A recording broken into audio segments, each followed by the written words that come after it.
I never imagined that fateful day would begin with a lukewarm cappuccino and the averted eyes of people who once called me Sister Ava. The 42nd floor conference room at Stratostech gleamed in the morning sunlight pouring through the floor-to-ceiling glass walls. I sat at the head of the table where I'd sat for 6 years, my hand resting on my stomach, as if shielding the most precious thing in my life.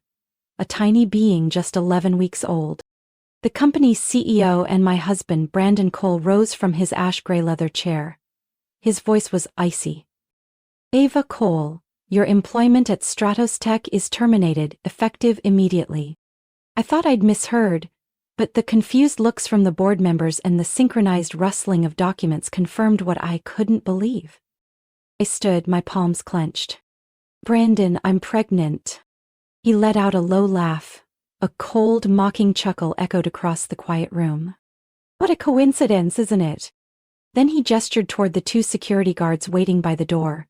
No sympathetic glances, no explanations from anyone. In that moment, I wasn't sure what stung more, being fired in front of a room full of executives, or watching my husband look at me like a stranger without value.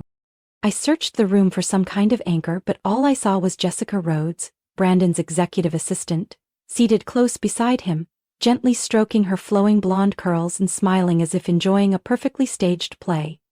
She stood with surprising confidence. "Everyone, please look at the screen." With a single press of her remote, she projected a colorful chart and financial breakdown.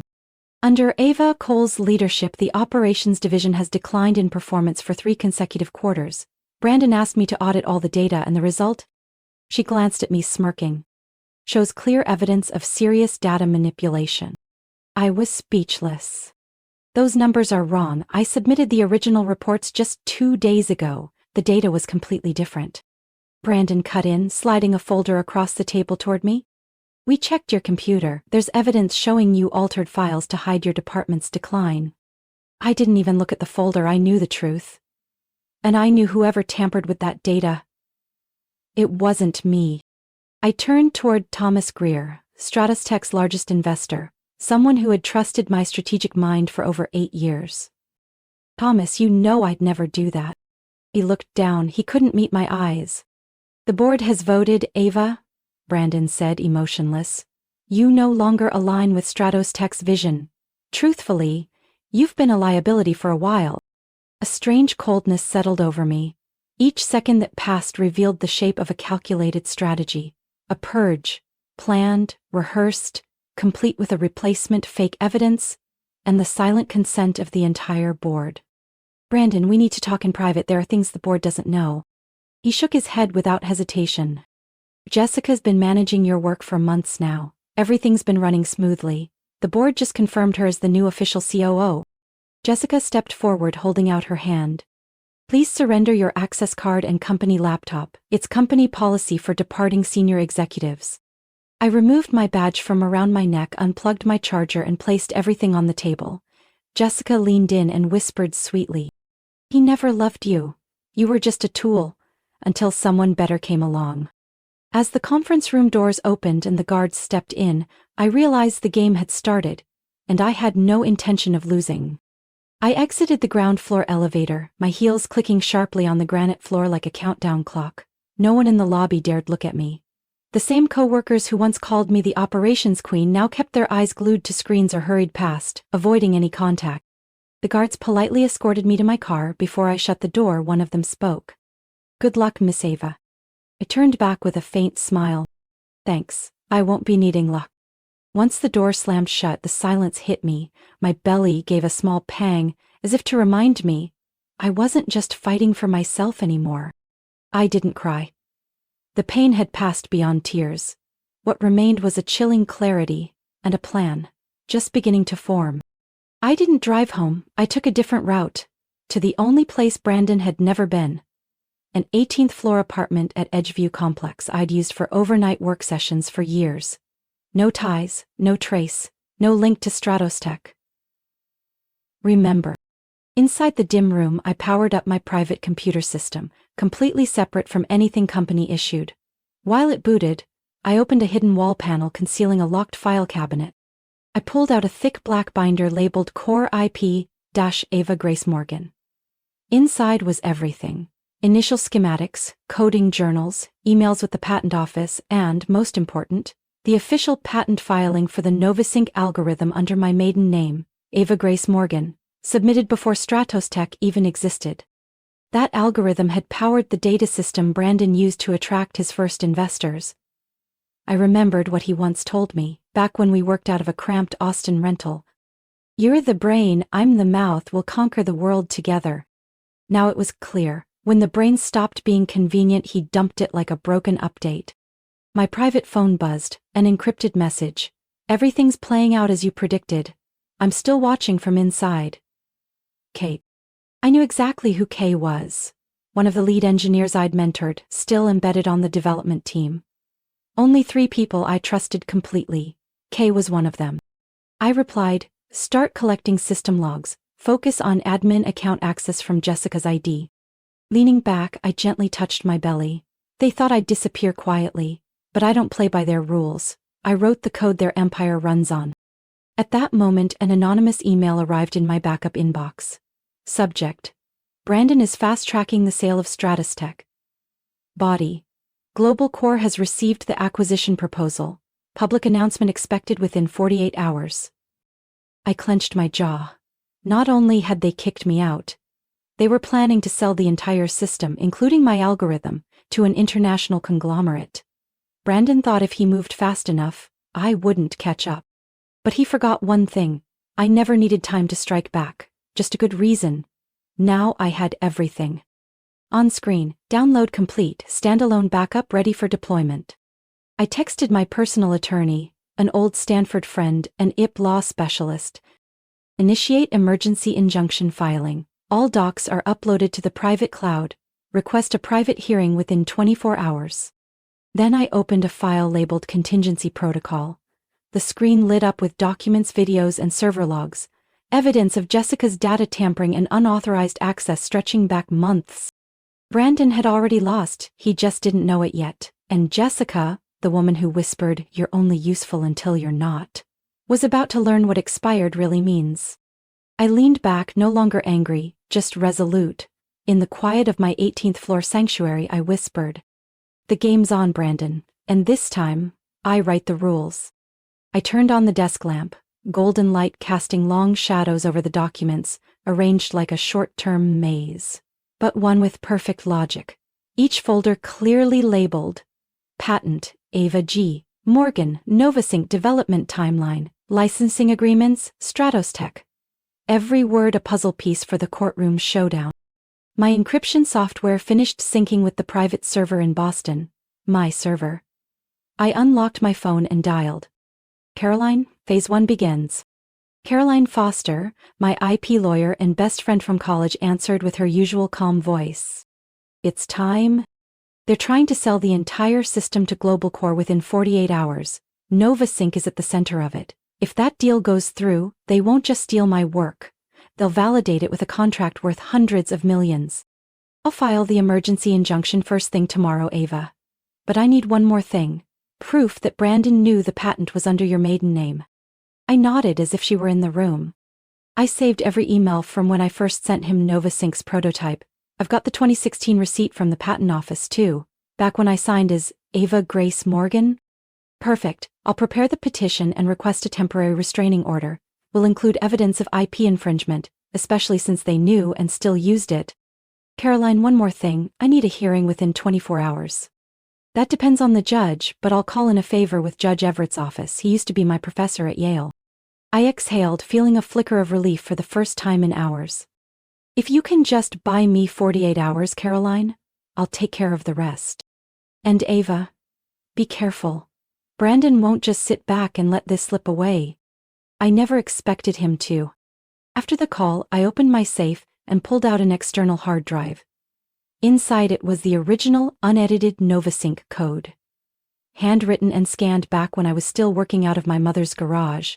Short, powerful lines of logic that helped Stratos Tech rise from a startup to a tech unicorn in just 4 years. Brandon used to proudly boast to investors that the algorithm was so brilliant even AI couldn't predict its logic. And he was right. Because it was built on instinct. An obsession with precision, and countless sleepless nights, while Brandon was off networking at parties. My phone buzzed again. A message from Kay. Jessica just logged into the main system through the secondary server. She's copying the core data. I gripped the phone tightly. They knew I had evidence, and now they were trying to erase it, or worse, rewrite a new version to strip my claim. I sent an urgent command to the independent security team I'd hired last month just in case things went south. The message was clear. Initiate full NovaSync system backup. Store on 3 separate encrypted servers. Prioritize original code, development logs, and access credentials. 10 minutes later, the confirmation came in. Success.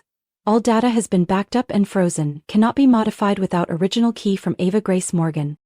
I closed my laptop and stood, staring out the window, where the lights of Austin still sparkled against the night sky. Every light was a story, and I was rewriting mine. Brandon thought he was in control. He thought I was weak, vulnerable to betrayal and emotion, but he forgot one thing. I never put all my trust in anyone, without keeping an exit plan for myself.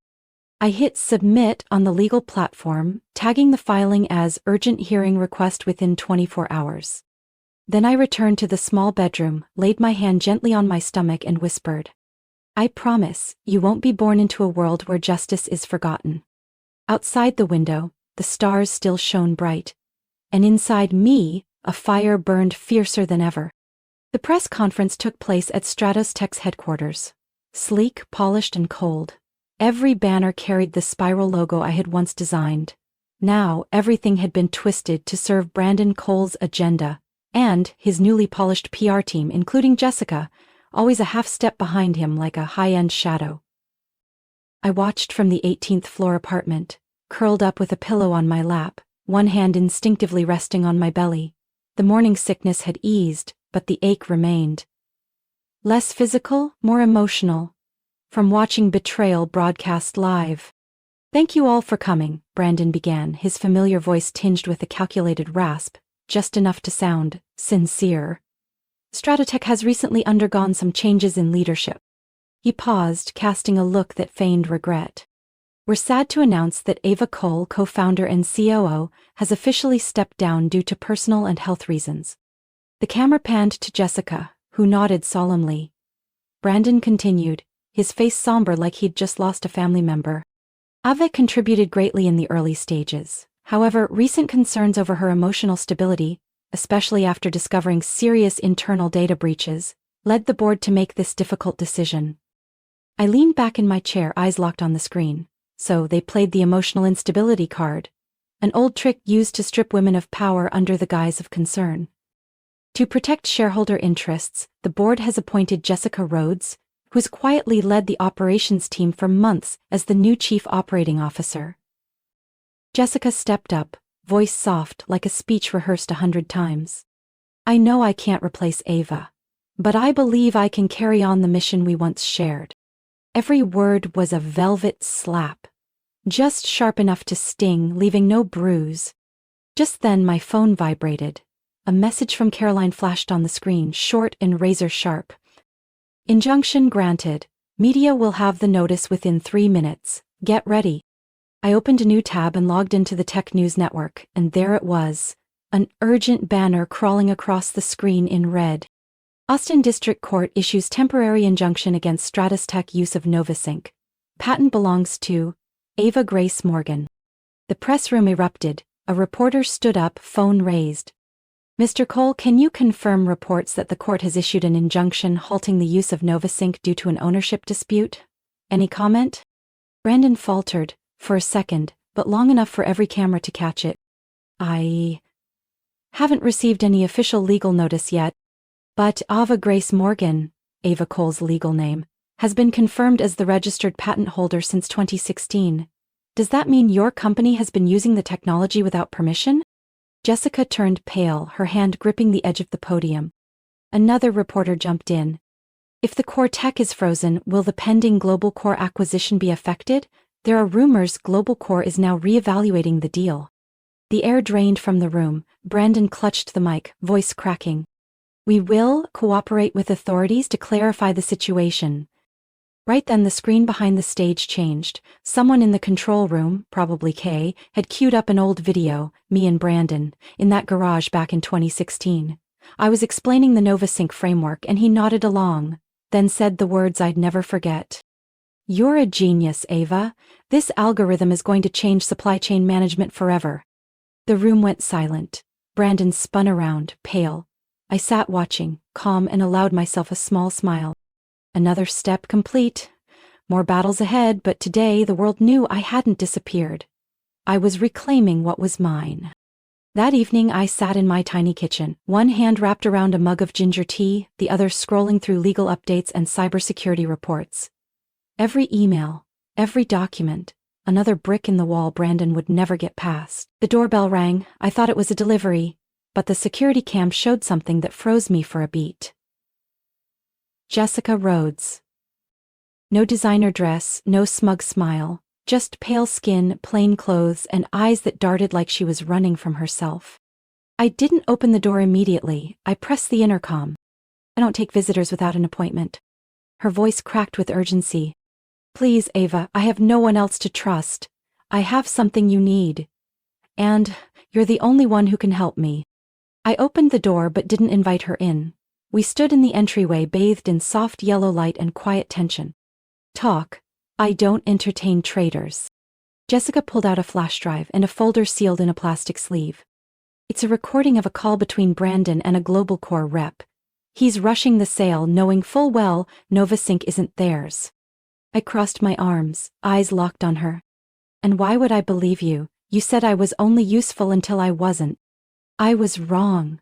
I thought I was replacing you, but really, I was just a placeholder." Brandon told me after the press conference that he'd drop me the second the deal went through.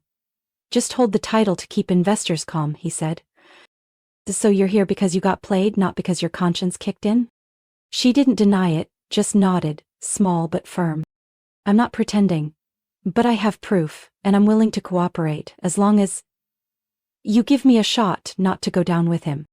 I took the USB but didn't plug it in. "If there's malware on this, you know what'll happen." "I know, and I'm not that stupid." I handed her a pen and a sheet of paper. "Write a cooperation agreement. You'll be monitored by my legal team and can't leave the city while we investigate. If what you brought is real, I'll hold up my end. If it's a trap, you won't get another chance." Jessica signed without hesitation. Her hand trembled after she set the pen down, as if realizing she'd just crossed a line she could never come back from. I called Caroline and said plainly, "Open a new file, codename Iron Veil. Objective: leverage internal cooperation. Witness Jessica Rhodes. Activate surveillance and begin data security checks." After Jessica left, I locked the door, returned to my desk, and inserted the USB into a standalone security check device. Within 2 minutes, the software confirmed, clean. I opened the first audio file. Brandon's voice came through crystal clear. "We'll transfer the entire platform as long as Global Core agrees not to pursue legal action if Ava sues. I'll handle the rest." A quiet chuckle from the other end of the line. "So the tech was never actually his?" Brandon replied without hesitation. "What does it matter anymore? Once the deal's signed, who's going to care where it came from?" I closed my eyes for a few seconds. Not from shock, but because those words were the final arrow I needed to seal a flawless counterstrike. I opened the next file, a conference room security recording Jessica had extracted before her access was revoked. In the video, Brandon was seen tearing up my employment contract and tossing it into the trash, turning to the head of legal.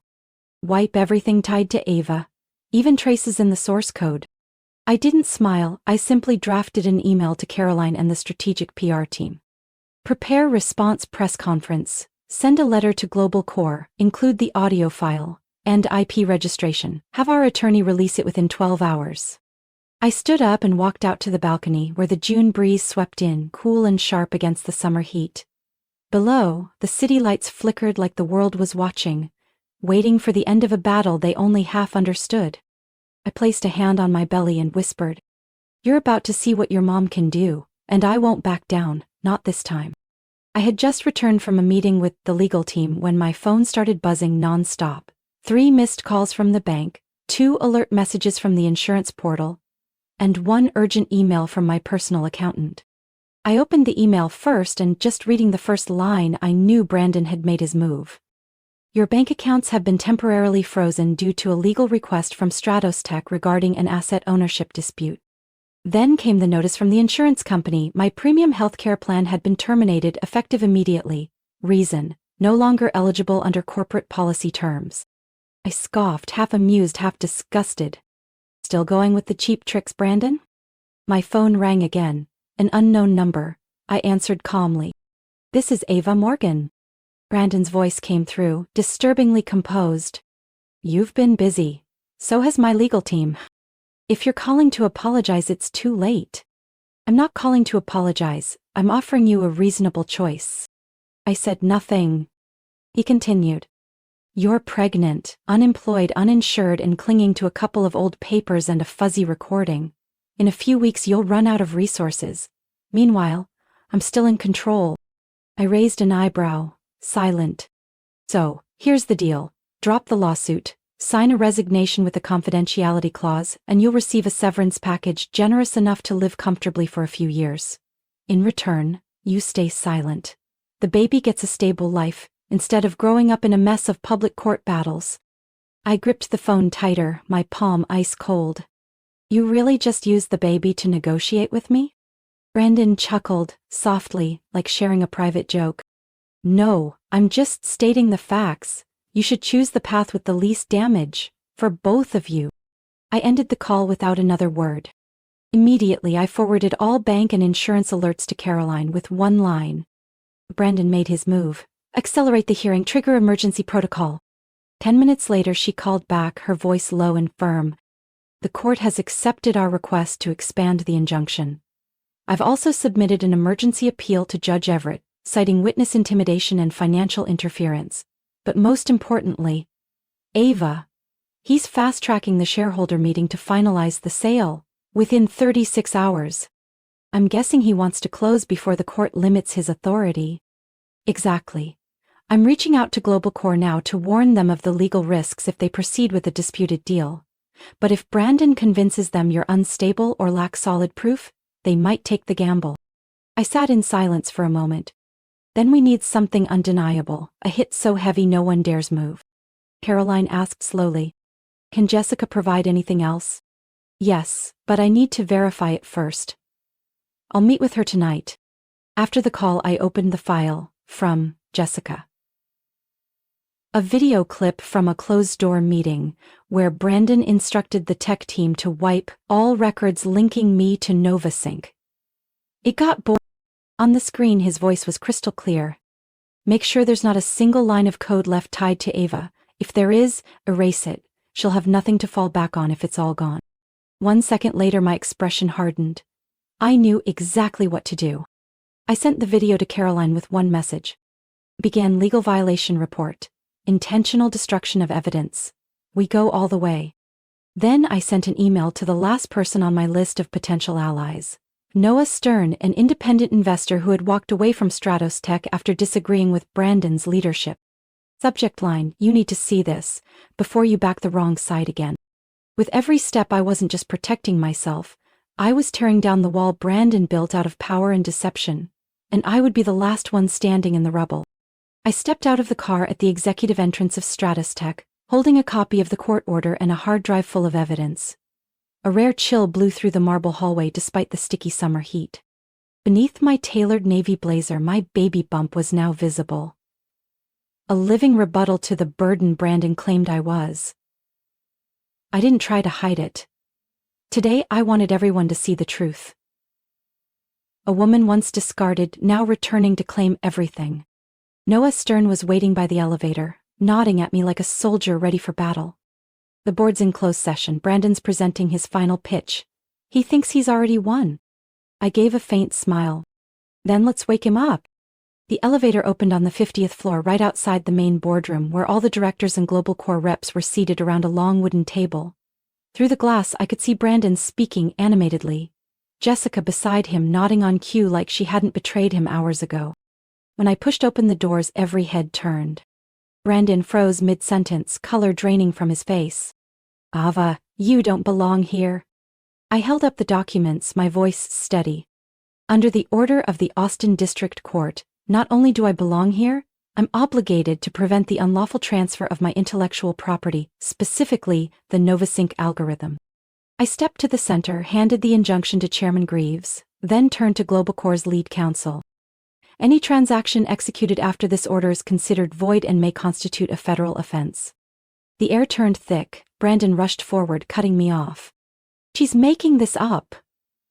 Ava was terminated for mental health issues and misconduct. She's just bitter. I didn't react. I handed the hard drive to Noah Stern, who had agreed to act as a neutral legal observer, and signaled him to play the video. On the screen, Brandon in the data room, issuing commands. Delete all access history linked to Ava. Rename the source files. If the FBI asks, we've got nothing. A wave of whispers rippled across the room. Several board members exchanged glances. GlobalCore's lawyer shot to his feet, whispering urgently to his aide. I turned to Brandon, unflinching. That's your voice.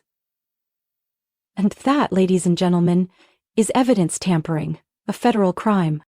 The boardroom doors flew open. 3 men in dark suits stepped in, FBI badges catching the light. Mr. Brandon Cole, the lead agent, spoke. We have a warrant to search your office and seize all materials related to an investigation into securities fraud and intellectual property violations. Brandon stood frozen, forcing a tight smile. This is a misunderstanding. I'll call my lawyer. You should, the agent replied, stepping forward. But first we need your cooperation.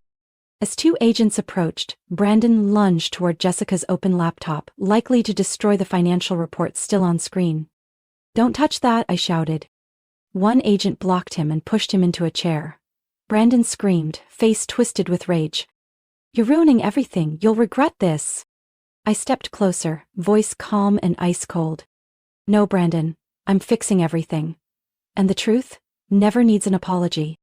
The FBI escorted Brandon out as the stunned board sat in silence. Before the tension could lift, Chairman Greaves spoke. Ava, do you have any additional materials? Yes, I said. And I'm ready to present the full development timeline of NovaSync along with evidence showing Brandon's financial reports were manipulated. Jessica stood still for a beat, then suddenly spoke. I'll share what I know. I glanced at her but said nothing. The game was over, the board had flipped, and this time no one could pretend they didn't know right from wrong. As I walked out of the boardroom, the first light of day filtered through the glass. A new beginning. Not just for me, but for everyone who's ever been crushed under power and control. I touched my belly gently and whispered, I kept my promise, and you'll grow up in a world that knows what justice means. The boardroom hadn't yet recovered from the shock of the FBI escorting Brandon out when I returned to the center of the room. I pulled out a detailed restructuring plan and laid it in front of each board member. This isn't just a proposal, I said, voice calm but resolute. It's a chance for Stratus Tech to begin again, with transparency, integrity, and respect for real intellect. Chairman Greaves was still flipping through the documents when the doors suddenly burst open again. Brandon shoved past the agent beside him, face flushed, eyes wild. You can't take everything from me, he screamed. Holding an open laptop, he charged toward me. Before anyone could react, I barely turned to the side. But not fast enough. The edge of the laptop struck my belly, right where my hands had been instinctively protecting for days. A sharp pain shot through my chest as I dropped to my knees, arms clutching my stomach, my breath caught. Ava! Jessica cried out, rushing to catch me. The remaining agents restrained Brandon, who continued thrashing, shouting without control. She's making all of it up, it's a setup. My vision blurred for a second, but I still heard the rapid beat of the tiny heart inside me, reminding me I couldn't collapse now. I leaned on Jessica to stand, waving off the office nurse's hand reaching for me. I'm fine, I said slowly, steadily. I'm still fine. The room fell silent. Brandon was let out, this time without protest, just a shadow of a man who had lost everything: power, reputation, and even his dignity. I stepped forward again, my voice hoarse from the pain but steel sharp. What you just witnessed was the peak of a toxic pattern that's lasted for years. But this is where it ends. I looked each person in the eye, faces I had once called colleagues. Brandon may be gone, but what he left behind is a broken system and a corporate culture twisted by fear and silence. I placed my hand on the restructuring plan in front of me. Starting today, I propose a full reset of our governance structure.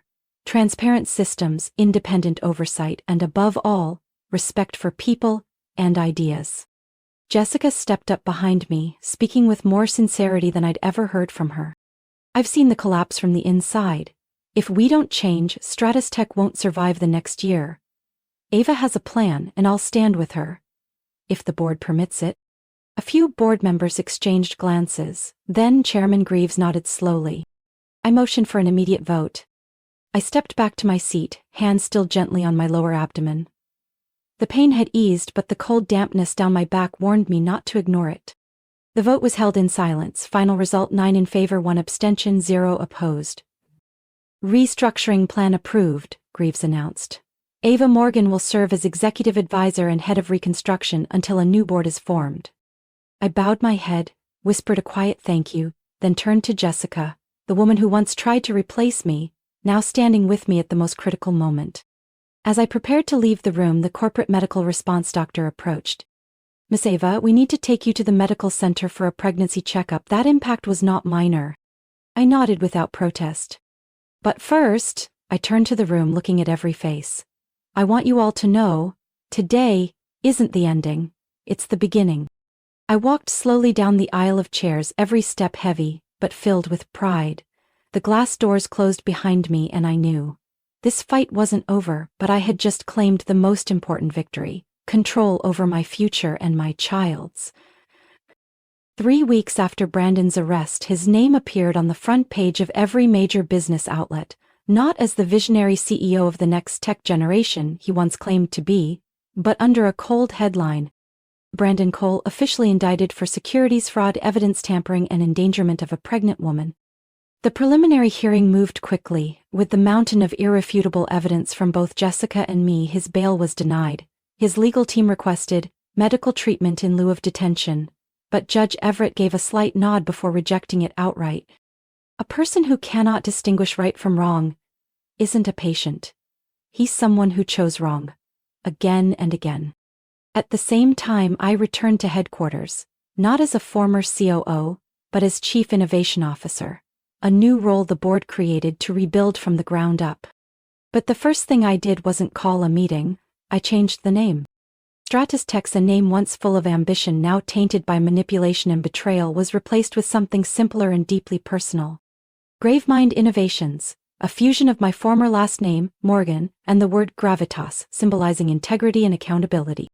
We didn't host a flashy rebranding launch, no laser-lit stage, no celebrity performers. Just a quiet gathering with one line on the LED screen. From ashes, something good will grow. I stood before nearly 400 remaining employees, those who chose to stay through the storm, and opened my address. I won't promise to fix everything overnight, but I promise, starting today, no one in this room will ever have to choose between doing their job and doing what's right. We began with practical reforms. First, expanded family and maternity benefits, up to 6 months of leave for both mothers and fathers, with financial support independent from salary. Second, no meetings after 5 p.m. Everyone has a life outside these walls, and we won't pay people to sacrifice their families or mental health. Third, we launched the Pathfinder program, where senior employees guide new hires through their first 90 days, not to supervise but to support. The response was immediate. In just 2 weeks, Gravemind's job portal received nearly 12,000 applications, including from candidates who had previously rejected Stratus Tech because of Brandon's reputation. Jessica, after fully cooperating with the investigation and providing critical evidence, remained with the company as Director of Strategic Development, under independent oversight. I haven't forgiven her, not yet. But I believe people can change when placed in a system built on ethics. She was also the first to suggest the Gravemind Scholarship Fund, providing tuition assistance for tech students affected by natural disasters or family crises. I agreed, on one condition: the first program must be named after my mother, the woman who believed in me when the world turned its back. The day I signed the official approval for the restructuring plan, I was 27 weeks pregnant. The baby stirred every time I sat at the conference table, as if she already knew she'd be born into a world her mother was trying to make just a little better, day by day. I placed my hand on my belly while the 3-year strategic roadmap for Gravemind lit up the screen. "You won't grow up in an empire built on power," I whispered. "You'll grow up in a place that values truth and respects what's right. And if one day you ask me, why didn't you give up when everything was against you? I'll simply smile and say, because I had you, and because justice is always worth fighting for." 3 weeks after Brandon's arrest, his name appeared on the front page of every major business paper. But this time, not with the title, "Brilliant CEO of a New Tech Generation." Instead, the headline was, "Cold and Final. Brandon Cole indicted for securities fraud, evidence tampering, and endangering a pregnant woman." The preliminary hearing came quickly. Thanks to the undeniable evidence from both Jessica and me, Brandon was denied bail. His lawyers requested medical treatment instead of prison time, but Judge Everett merely nodded and rejected it outright. A person who can't tell right from wrong isn't a patient. He's someone who chose wrong repeatedly. At the same time, I returned to company headquarters, not as the former COO, but as the Chief Innovation Officer, a role created by the board to rebuild the company from the ground up. But the first thing I did wasn't call a meeting. It was to change the name. Stratus Tech's, a name once full of ambition but now stained by manipulation and betrayal, was replaced with something simple and personal. Gravemind Innovations. A blend of my old last name, Morgan, and gravitas, the symbol of integrity and responsibility. The launch of the new name wasn't flashy like Brandon's events had been. No laser lights, no celebrity performers. Just an internal gathering, with a single message on the LED screen. "From ashes, something good will grow." I stood before nearly 400 remaining employees, the ones who stayed through the storm, and opened with this. "I won't promise to change everything overnight, but I will promise this. Starting today, no one in this room will ever have to choose between doing their job and doing what's right." We started with the most tangible changes. First, expanded parental and family care policies. Up to 6 months of leave for both mothers and fathers, with a financial stipend fully independent of salary. Second, no more meetings after 5 p.m.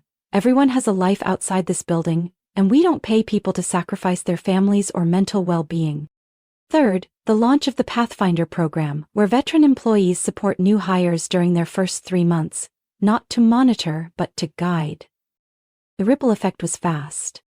In just 2 weeks, Gravemind's careers page received nearly 12,000 applications, many from people who had previously turned down Stratus Tech, citing Brandon's reputation. Jessica, after cooperating fully and providing key evidence, stayed on as Director of Strategic Development, under independent supervision. I haven't forgiven her, not yet. But I believe people can change when placed inside a system built on ethics. And it was Jessica who first proposed the Gravemind Scholarship Fund, to provide tuition assistance for tech students impacted by natural disasters or family crises. I agreed, with one condition: the first scholarship program had to be named after my mother, the woman who rooted her belief in me when the world walked away. The day I signed the official restructuring approval, I was 27 weeks pregnant. The baby kept moving each time I took my seat in the boardroom, as if she sensed that she'd be born into a world where her mother was trying, bit by bit, to make things right. I placed my hand on my belly again, watching the Gravemind strategy roadmap on the screen. "You won't grow up in a kingdom of power," I said, "but in a place built on values and respect. And if one day you ask, why didn't you give up when everything seemed stacked against you? I'll smile and say, because I had you, and because justice is always worth the fight." On an early autumn morning, with the leaves outside the hospital window turning shades of amber and red, I gripped the bed rails. My breathing came in short bursts, and my tears weren't from fear, but from the overwhelming emotion of everything we had survived. 3 hours later, my daughter cried for the first time, her voice filling the softly lit sterile room. A baby girl, 6 pounds 13 ounces, healthy and pink. "Congratulations, Miss Ava." The nurse wrapped her gently in a soft blanket and placed her in my arms. I looked at her wide eyes, a tiny nose like it had been carved by the gentlest hand of the universe, and the world outside seemed to pause. I leaned down and whispered against her forehead, "Mira Grace Morgan." A name that carries light and the memory of those who always believed I could make it. No one knew Brandon Cole had sent a handwritten letter from prison after the trial. It was only 3 lines. No apology. No excuses. I was wrong. But the biggest mistake wasn't deceiving you, it was thinking you weren't strong enough to rise. I never wrote back, not because I was still angry, but because I had long since moved beyond the place where his words had meaning. Brandon was sentenced to 8 years in prison for multiple charges, permanently banned from holding any executive position. His assets were seized by court order, and as the world slowly forgot his name, I finally felt peace. Meanwhile, Gravemind Innovations, rebuilt from the ashes, had become an industry model. We didn't chase valuations. We built trust. We didn't just change the company's name. We changed how people treated one another at work. Gravemind's new campus, nestled by Clearbrook Lake, was designed as an open space. No private executive offices, no elevated leadership desks. All meetings were transparently recorded, and every employee had a voice in refining processes, from the ground up. Inside, the parents' room had rocking chairs, bassinets, and a corner filled with children's books. An idea born in my 3rd trimester, when Mira would squirm every time I sat through a 3-hour meeting. 3 months after giving birth, I returned, not as a hardened warrior, but as a mother building a world her daughter could be proud of. Jessica, now head of internal relations, walked into my office one Friday afternoon. "Mira's 3 months old today, right? I brought a little something." She handed me a picture frame, a photo of Mira fast asleep, wrapped in a blanket with the new company logo. "We've been joking around," she said. "She's already the future CEO." I laughed. No more tension, no more quiet competition, just people who had chosen to stay, move forward, and grow, together. In December, I appeared in an interview with Techline magazine. The host asked me, "If you could go back in time, would you still choose to join Stratos Tech? Would you still choose to love Brandon? To go through everything you did?" I was quiet for a long moment. Yes, I would still choose it all. Because without those falls, I wouldn't know how strong I could be. And I wouldn't have Mira. That interview ended with a quote that led many people to reach out to me afterward. "Rebirth doesn't happen when you rise alone. It begins the moment you're brave enough to let someone help you up." When Mira turned 1, I brought her to the launch of our new AI research center, the Grace Lab, named in honor of my mother and all the women who quietly laid the ethical foundation of the tech industry. On stage, I didn't give a lofty speech, I simply told a short story. When I was a little girl, my mother once told me, "Justice doesn't always win right away, but it always demands someone brave enough to stand up for it."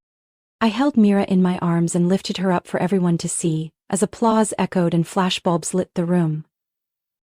This is why I didn't give up, and why I'll never let injustice repeat itself, not for anyone. A chapter had closed. And in that moment I knew, Mira and I, 2 generations, were ready to write the next one, not with power, but with truth and resolve. Ava's story is not just a journey to reclaim justice, it's a symbol of resilience and humanity in a cutthroat business world. From a woman betrayed, fired, and hurt both physically and emotionally, Ava rose again and rebuilt her company on her own values. She didn't just protect the child she carried, she created a workplace rooted in compassion and transparency, inspiring thousands to believe in healing through hardship. What are your thoughts on Ava's journey and how she overcame it all? Share your reflections in the comments below, and don't forget to follow the channel for more powerful stories about family, justice, and inner strength.